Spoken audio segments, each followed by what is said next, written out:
Hey everybody, what's going on? Dace here and welcome back. Today I've got another review lined up, and this time we're checking out the RaidenBox Core all-button controller by GadgetRunnr. GadgetRunnr is a one-person company based in Toronto, which is only about an hour from where I live. Over the last couple of months, it's been really awesome getting to know the maker Bill, talking controllers, bouncing ideas, and I'm stoked to share my findings. A huge thanks to Bill for providing me with a RaidenBox for this review. With that out of the way, let's jump right in. When I opened up the box this came in, I had to marvel at the quality of the carrying case alone before even looking at the controller. It feels super sturdy, has this incredible design on the front, and is an ideal way to safely store the controller when I'm not using it. Inside we have this mesh pouch section for the included USB cable, and there is this little card here. It's got a nice texture to it, and it's also flexible, has GadgetRunnr on it, and then it has like the logo, thank you for choosing RaidenBox, and then a QR code to access the manual, a support email address right here, and then the official website right here. I really appreciate this case. Travel cases in general are always a welcome option when I look up various controllers. Keep in mind this case is an optional add-on that you would pay extra for, it's not included. Next up, let's look at the controller itself. This is the RaidenBox Core version 2.3, which is sold on the official website. It has a clean and minimal design, which is the intended direction Bill wanted to take with the RaidenBox controllers, and it really shows. I feel the RaidenBox possesses a nice blend of purity and simplicity. As you can see, we have a standard 12-button layout with these fantastic clicky buttons. Out of all of my controllers, these are by far the clickiest, and I love the spiral design.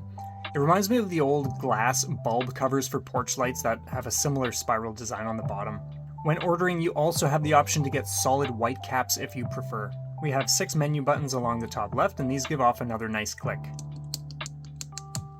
From left to right, we have Start, Select, Home/PS, Capture/Touchpad, LS, and RS. As you might have guessed, the RaidenBox Core runs GP2040 CE, and one thing I'd like to specify is that if you're looking for a heavily discounted controller, you can check out Bill's Etsy shop and get the older version 2.0 model. It does not include RGB LED lighting, but since he wants to clear out the old inventory, it's a great way to snag a controller for cheap. The controller weighs 460 grams and measures 230 millimeters across, 130 millimeters deep, and 17 millimeters thick. We've got these nice thick layers, and on the bottom, a soft white pad that keeps the screws from scratching the top of your desk or whatever else you're playing on. Now, there were a couple of things I noticed right away that I wasn't as into.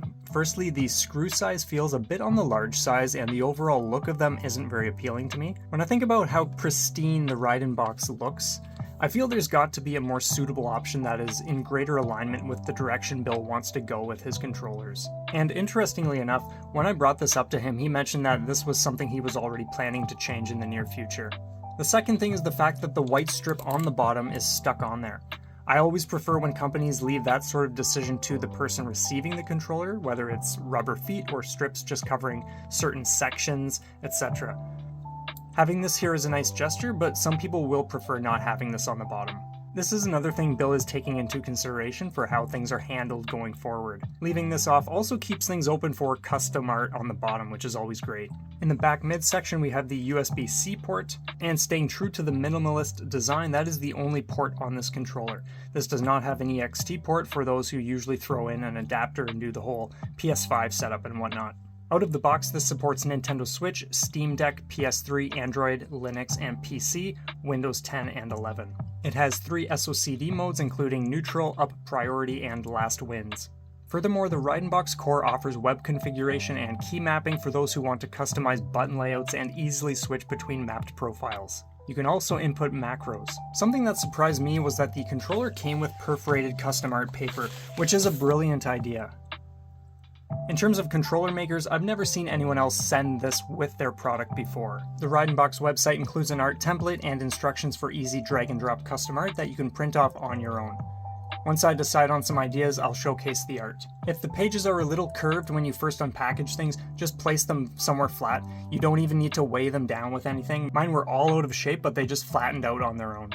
The controller also features configurable RGB LED lighting, which looks great with these button caps and provides a soothing quality as it shifts through the soft colors. To cover the feeling and performance side of things, the RaidenBox is a comfortable controller whether you're doing short bursts or longer sessions. Part of the comfort factor is due to the front edge having some of the material shaved off along its length.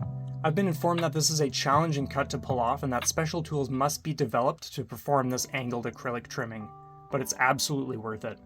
I've seen a number of controllers that have a strict 90-degree angle, which digs into your palms after a while.